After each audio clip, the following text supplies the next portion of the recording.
right. Good morning, everyone. Welcome to a fabulous June Friday Facts. Take a moment to introduce yourself on the chat, but June is a big month for us. Not only is it Brain Health Awareness Month, and we spent time on our first Friday Facts, but it is also Pride Month. Jacob, shall we do it?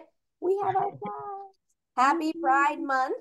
And we're so excited to have our good friend, strong, fabulous member of the North Carolina Serious Illness Coalition, Jacob Gordon, who for the coalition is co-chair of the Clinical Practice and Advanced Care Planning Work Group. Jacob has a day job. He's also the director of community programming for Trellis Supportive Care. He's also a member of Pride Winston-Salem. So we specifically planned that Jacob would be able to come and finally be highlighted on Friday Facts, as we've been wanting this for a while. But how exciting that it is also during Pride Month. I do want to take just a moment to do some updates, which is we decided to give a little bit of a break during July. So we're not going to have a Friday Facts on July 12th, and we're not going to have our meeting on July 19th. So you have a bit of a break during, oh, lots of folks are joining us. You have a bit of a break during July, but we did want to keep on July 26th. We had arranged, Connie was wonderful about bringing Ginger Marshall, who is the CEO of the Hospice and Palliative Care Nurses Association, a national group. We're very excited that we were able to schedule Ginger Marshall. So please plan to join us. So you have a break, but not all of July. July 26th, we'll be back together. I am so thrilled to see so many folks joining us. Feel free to add questions in the chat, but this is one of these fun interview/presentations, as Jacob had so much to share that he has slides, which I'll share in a moment. But Jacob, before we get into Trellis Supportive Care and all the great work you're doing around inclusion and diversity and access and pride awareness, tell us a little bit about you and where you're from and how you got all these wonderful skills and abilities and pathways into meaningful work. Well, thank you so much, and thank you for having me this morning. Again, my name is Jacob Gordon, work at Trellis Supportive Care, and I'm from Lexington, North Carolina. So as you all know, we're known for barbecue. So if you're ever in the area, I will meet up with you and we'll have lunch. So just let me know. But I've been working in the aging field, aging services field since probably about 2014, so about 10 years now. A lot of community-based work. I used to be involved with Meals on Wheels and Senior Services Organization in the county where I grew up. And I've always just loved working with older adults. Um, and I also have a music background. So I do a lot of singing locally with the symphony chorus and with some other choirs and things. So that's kind of my passion on the side. But I think a lot of the work I do here at Trellis, I'm also very passionate about, because I'm passionate about helping folks, especially underserved populations, and kind of educating them about what's available to them, their families, and their caregivers. So I really appreciate you having me today.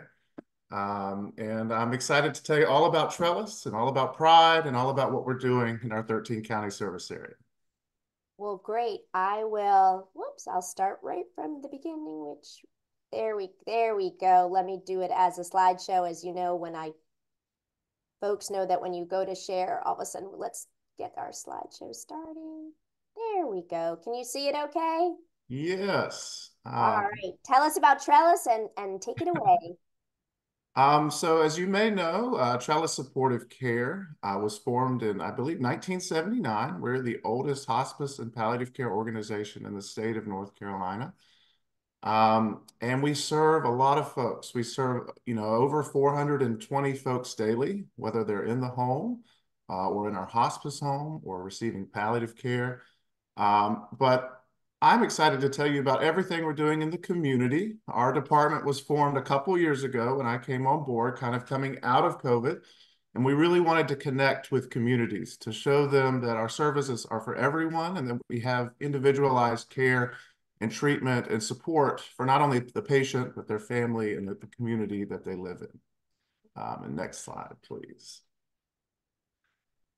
And so our IDEA initiative, which I just really love the acronym, stands for Inclusion, Diversity, Equity, and Access.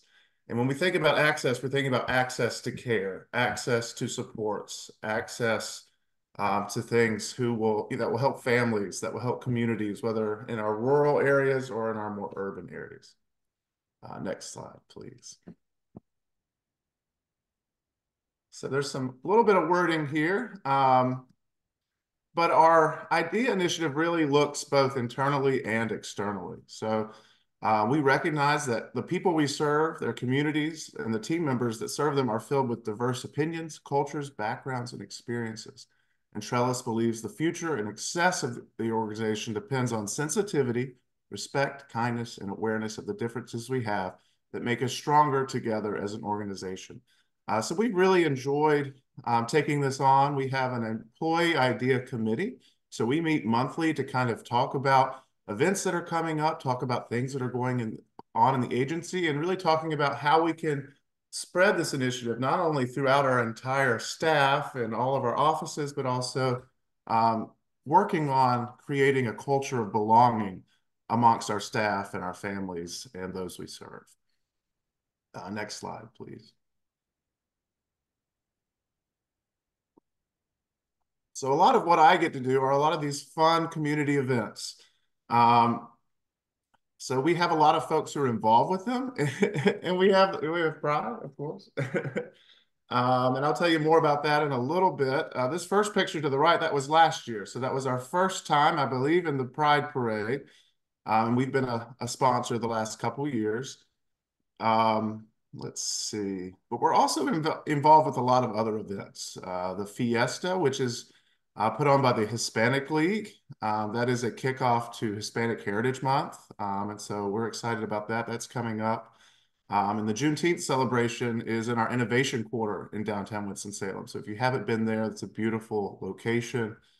So you can see some pictures here. The Juneteenth photos are actually from this year's celebration, and it's actually an indoor-outdoor kind of experience. But really, our point of getting staff from all disciplines involved is that folks who are delivering our mission on a daily basis, who are seeing it in action on a daily basis, they're able to come to an event, enjoy themselves, learn something, and also connect about the mission with families who approach us, with folks who need information. And it's just a great way to connect with the community, all of these events. Next slide, please.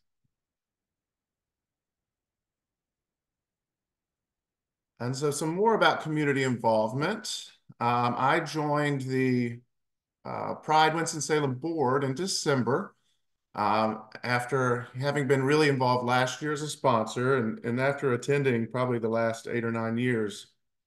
And it's been a lot of fun to kind of be in the background, not only to work on events, but to work on a lot of targeted outreach to community members through the Pride organization and also in combination with Trellis and other community resources. So it's been a great experience, and I'm excited for what we'll be able to do in the future. Excuse me.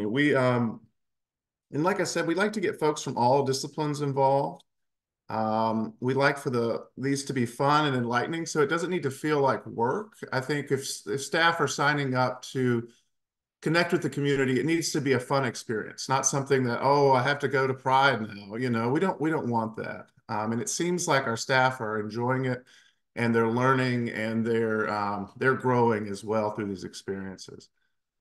So you can see some other pictures here. This was from this year's Pride.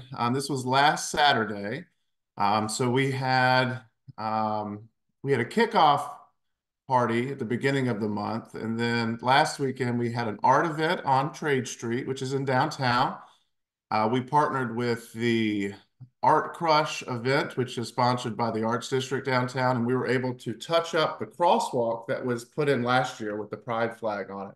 So now we're developing a tradition of touching up the crosswalk every year. And I was able to make that happen, which felt really cool.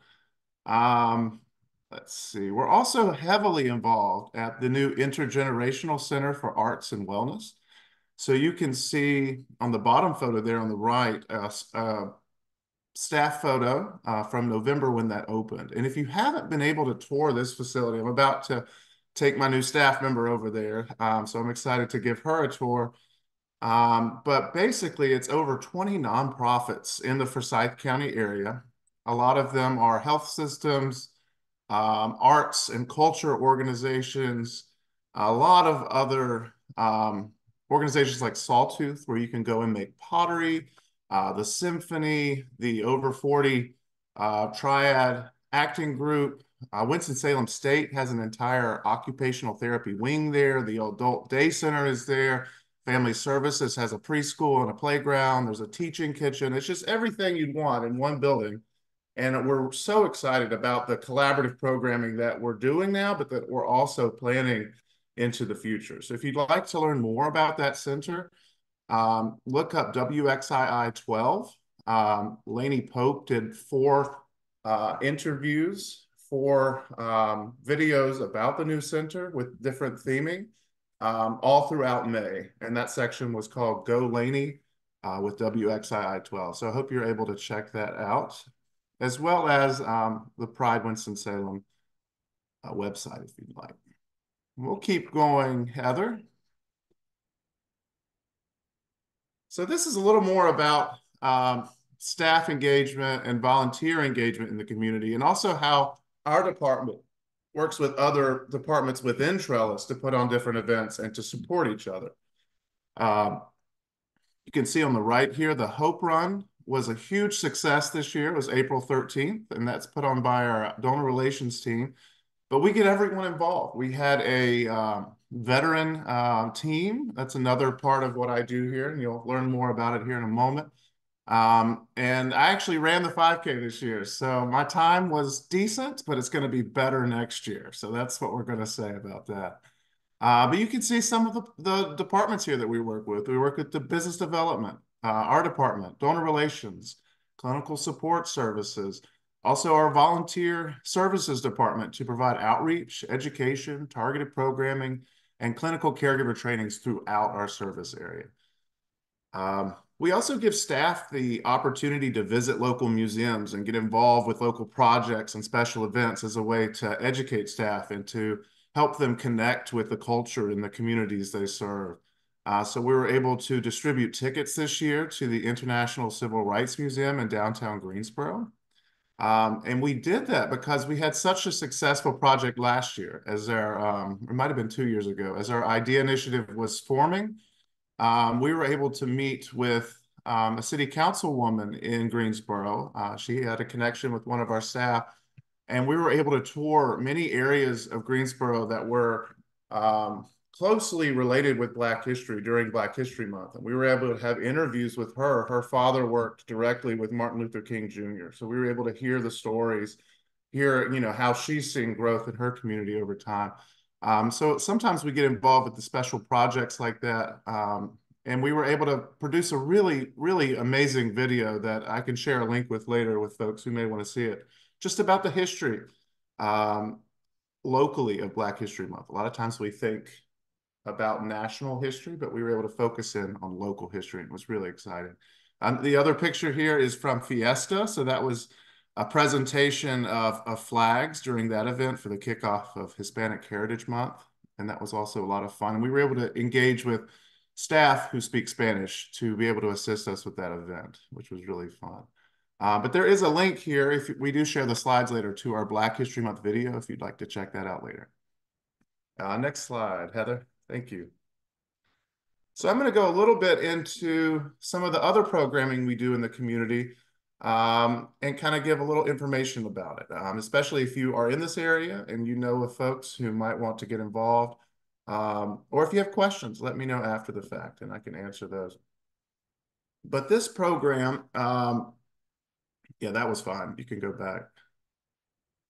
Let's see. Let me move my little box here. It's covering things up. Our caregiver confidence class it comes in part 1 and part 2. It's a 3-hour class, and it's free to anyone in the public. We've actually had folks come from, other areas to come take this class. We had this class for all American Airlines employees, which was really cool. So they were able to tune in either in person or virtually to our conference center on campus.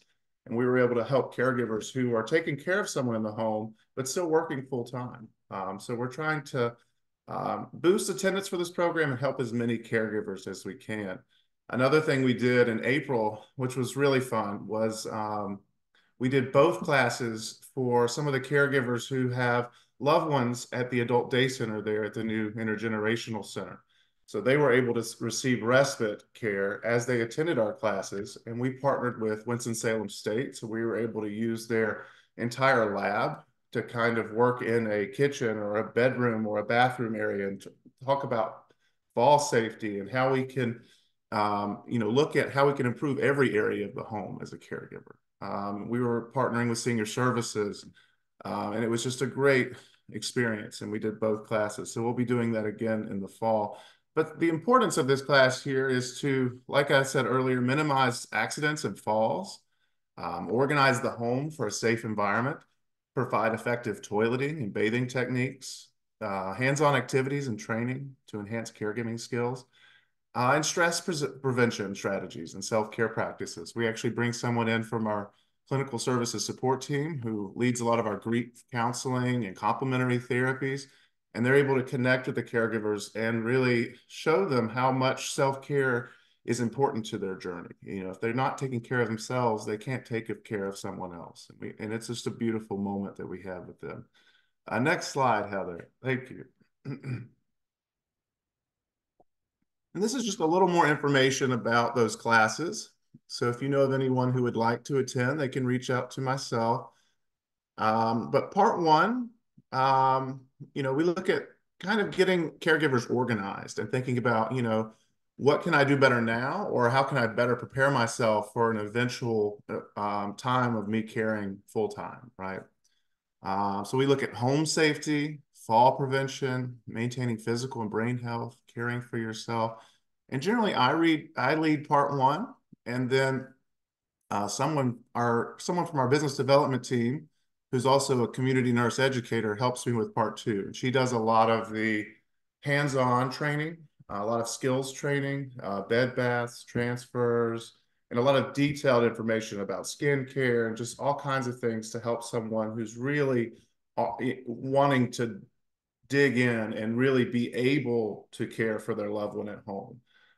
So we have, community caregivers who attend this class for free, lunches included both days, but then we also have patients or families of patients who maybe their loved ones going from our hospice home back to home, right? So they're able to learn those skills so that they can help in the home as well. So it's been a beautiful class, and we've had a lot of interest, especially from local facilities that already are engaging caregivers. We're able to provide, let's say, part one at some of these facilities and therapy-based facilities as an additional option and to generate partnerships in the area. Next slide, Heather. And advanced care planning. So we talk a lot about advanced care planning here, and I'm very passionate about it, and I really enjoy connecting with all of you around this topic and all other topics in what we do. But let's keep going, Heather. And a lot of us know what advanced care planning is, but we help folks with the healthcare power of attorney form, the living will.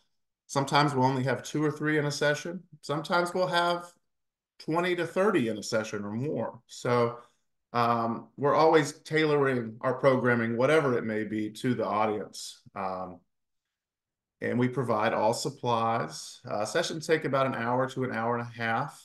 I believe last year we had over 450 people attend our advanced care planning sessions. So we're doing these at least, I would say, weekly throughout our 13 county service area. We've developed a lot of partnerships with libraries, with senior centers, with community centers, with faith organizations to come in and be able to offer this program. And then sometimes, some education about hospice and palliative care, or a little bit about our caregiver program. So we're always tailoring our presentations to community groups. And we've been invited to a lot of local conferences and things to directly support local faith groups, and other organizations through these particular processes.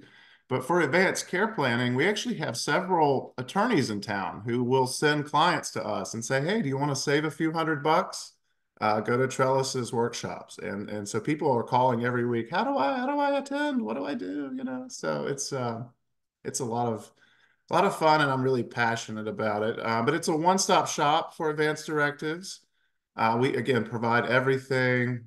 And if you see the link at the bottom here, after we watched, and we won't watch it now, but again, I can send this out. But after we attended the symposium in the fall, I was really inspired by the video ACP option that was discussed. So we created an example below here, and it's me delivering what mine could be. So it's not necessarily what mine may be, but I'm talking about video advanced directives and if kind of from the heart, right? As an example to show at the end of a session to say this is a supplemental option in addition to the forms that you could provide your family, your friends, your providers at a time when you can't speak for yourself. And people have been really open to the idea, and I think they've left with a lot of thoughts, and they're calling back, well, how could I do it this way, or could I provide this information to my family? So it sparks a lot of ideas from folks who want the forms and they want to fill those out, but they want to do a little something more to kind of fill in the gaps. We can keep going. And then I also run our veteran outreach program. So a lot of you may have heard of We Honor Veterans. So we're involved with We Honor Veterans. We have 4 stars. But we have done so much in this space in the last couple of years, and it's been a lot of fun. I just hired a new staff member. She just finished up her time in the Navy, and she's really excited about being in healthcare and also serving veterans. So I'm so excited for her to be here. But you can see some photos here. This was a veteran pinning ceremony we did, and it was just a beautiful day. Um, this gentleman here is a Marine. It was his 94th birthday. And then his son was there, who was a Marine, and Josh there is a Marine as well. So we just had a wonderful day. Our pinning ceremony is just a way to honor veterans and their service at end of life, and we're able to gather our staff around and the family and friends of the patient and really connect and honor them through giving them a challenge coin, a certificate, a blanket and pillowcase made by local volunteers, some other items, and it's just a really wonderful time. We also engage with veteran volunteers to put on these ceremonies. And let's see, we also talk about resources and benefits for veteran patients. So we're able to connect there. So connecting patients to resources, or getting on the phone with the VA for them. We have staff trainings, veteran connection coffee events throughout our service area where we bring a lot of veterans together to inspire socialization, but also to connect them with resources. This past year, the gentleman who had been planning the Veterans Day Parade downtown for the Triad in Winston-Salem, he was in the hospital. So we stepped in with another organization and we threw the Veterans Day Parade. And it was a great experience, and we'll be doing that again this year.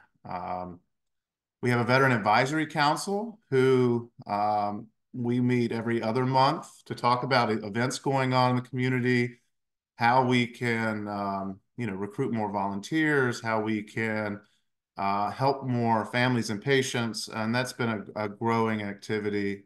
We have services on campus.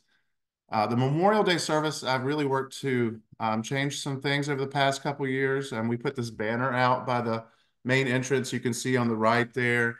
And each of those flags, last year there were about 365, this year about 415, represents a veteran patient and family that we served in the last year.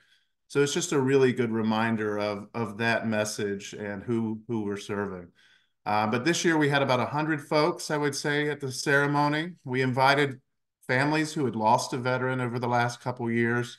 We invited the veteran community. We had the VFW there doing a flag raising ceremony. I sang the national anthem. That was a lot of fun. And now I'm being invited to sing it at every veteran event, which is fun.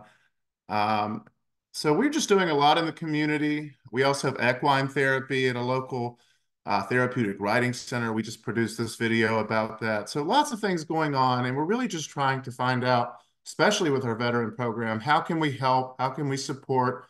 Are there places in the community where, where there's a need? But everything, it comes back to the mission. With everything we do at Trellis, it comes back to the mission, who we're serving, and how we are supporting everyone through individualized care. And next slide, Heather. Now, I think that's about all I have today. I know I've talked a lot, but as you can see, I'm really passionate about what we do.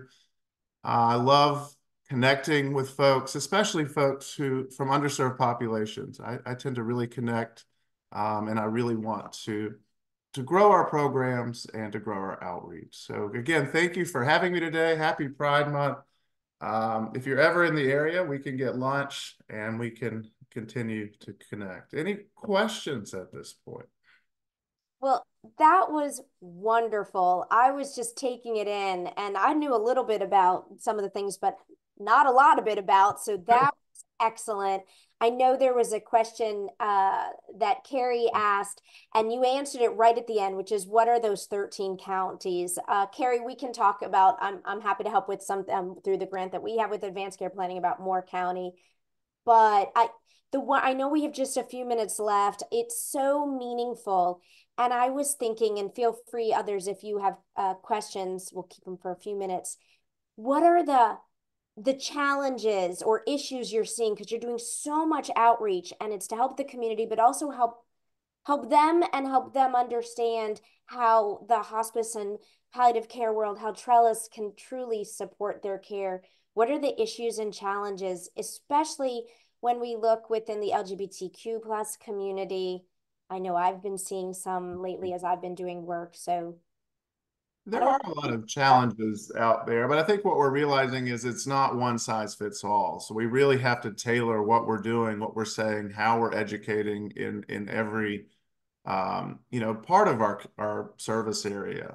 I would say for the LGBTQ plus community, there are a lot of needs, especially around advanced care planning. So we've had, I think, one session so far for folks from this community, and that's been really productive. But we're really trying to help where we can, kind of do assessment. Where are the needs? And that's what I've been kind of doing my first couple of years, and we're really starting to plug in. Um, we have, a conference coming up that's a local conference. I think it's the Quality Aging Conference that started last year. And it was held at a church this year. This year it'll be at the Intergenerational Center. But several faith groups from the African American community decided we need to have a conference every year about what's available locally for health, for hospice, for everything to help our loved ones. And so I'm excited to come back this year to talk about advanced care planning. And we'll have I believe, someone also answering questions in Spanish and giving information in Spanish this year. So we're always trying to grow what we're doing and really be intentional about, is all of the information there? Are there barriers to folks, connecting or coming to an event or receiving our services? How do we eliminate those barriers? And how do we have data to help us move forward in the space? Well, let me know when it is. I'd love to come and be able to at least share information. So many people do it, but they don't know there's ways to store it. So happy to come and do the Mind My Health flag. Yeah. Mary, you had a question. Yes, ma'am. Yeah, great presentation. Thank you so much. So I know that a lot of LGBTQ plus communities are trying to put together resource lists and things like that. Do you think that most of the hospice programs across the state offer similar type things to you guys, or is it just on a case by case basis? It's probably, I would say, at least the organizations that are more in urban areas, there's probably more resources. I feel like if you look at the history of the LGBTQ plus population, a lot of times they were located in urban centers because that's where they maybe felt more accepted. But I think that's starting to change. I think you're starting to see, representation throughout the state. So there need to be resources from all organizations, especially health organizations, to help with those needs and to see what those specific needs are because they're different from other populations. Right. So I think there's work to be done, and I think the advocacy is happening. I think at this point, we're just trying to educate folks, and connect where we can. Linda, Thanks, Thank Linda. I'm in the president and CEO of Trellis Supportive Care and a member of this North Carolina Serious Illness Coalition. Hi, Linda. Hello, and thank you. As I said in the chat, thank you so much for giving us the chance to highlight the work that Jacob's doing. I just wanted to add a little bit to Jacob, what he shared about some of the barriers and what we're seeing with other hospices. And I think you're spot on, Jacob. I can just say I sit on a lot of national level coalition groups for hospice and end of life care.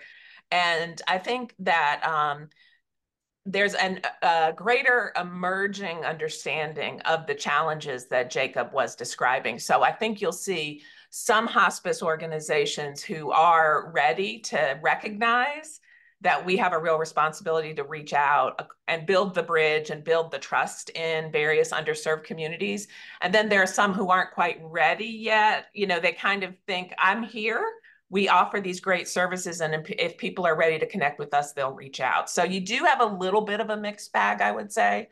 And Jacob talked about the barriers with the LGBTQ plus community, and reference with Hispanic populations. Often a barrier to access to hospice care is simply not feeling comfortable describing where you are in a language that somebody else can't understand. So even going through a translator can really be off-putting if you're having to describe really deeply personal end of life matters. And so that's something we have to recognize. If we really want to support Spanish speaking communities, we need to lean into that and figure out how do we move across to help that population connect. And I think what we see in a lot of underserved populations from hospice care is inequitable access to healthcare previously. And so at end of life, it becomes even harder to feel like you can connect. And especially if we're talking about a service that has, I don't want to say a reputation, but a myth that it's about not getting healthcare. Right? There are some people who still believe hospice is taking you off all your medications and you don't get health care. And so if you haven't had equitable access to health care, that's not going to sound great to you. And so we recognize that. And a big part of Jacob's role is just building trust in the community for who we are and what we do.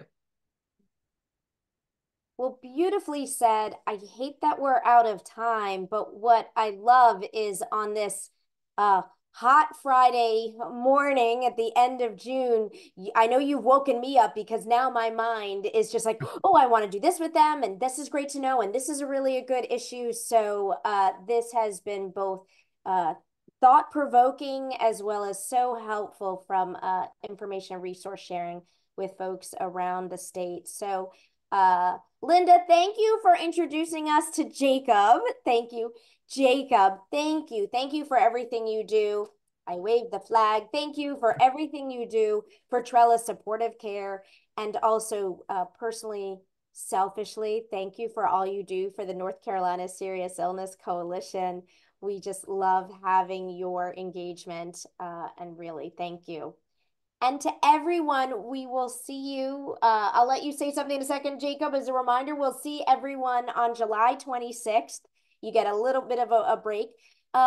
Jacob, really quickly, what's the website for Trellis so that way if people want more information? It's trellissupport.org. And then we also have a website for our advanced care planning program called gotplans123.org. And we're currently updating both websites. So we're excited about that. But thank you for joining us today. Thank you for having me. I love being a part of this group and connecting with you all.